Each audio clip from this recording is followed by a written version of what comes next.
There's something brave about the words. I was wrong. Not defensive. Not qualified.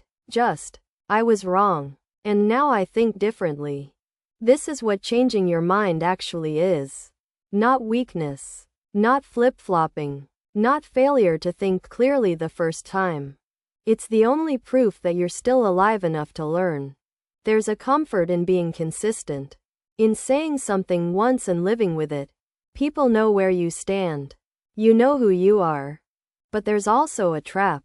Because if you can't change your mind, you stop listening. You stop learning. You start defending instead of discovering.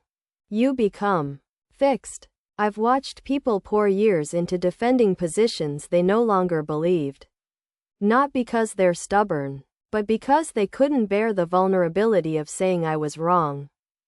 The social cost feels enormous. Like you're unreliable, weak, like you didn't think clearly the first time. But here's what actually happens.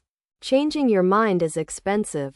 It costs you certainty. It costs you the version of yourself you've been building. It costs you the identity of someone who knows. And that's precisely what makes it so rare.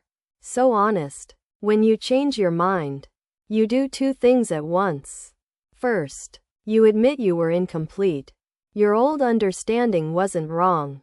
It was partial. You didn't have enough information. Or you weren't ready to see it. Or the world changed. That's not failure. That's attention. Second, you become someone new. Someone more informed. Someone who's willing to be uncertain. Someone who can be surprised. And that person? They're not weaker. They're more alive. In collaboration. In relationships. Changing your mind is a signal. It says, I trust you enough to be wrong with you. I trust our connection enough to evolve. I'm not so fragile that admitting error will break me. It's how trust actually gets built. Not through consistency. Through honesty. When someone says I thought that, but you made me see something I missed. That's the deepest form of respect. That's real listening. And when you can do that for someone else. When you can genuinely change your mind because they've taught you something. You've given them a gift they can't get anywhere else. The permission to be incomplete. Changing your mind takes more courage than staying put. Because you have to live in the awkward space where you know the old version of yourself was sincere. Was reasonable. Was you. And yet you're stepping away from it. You have to hold both things at once. Respect for who you were. And honesty about who you're becoming. You have to say it out loud. In front of people. With no guarantee they'll understand.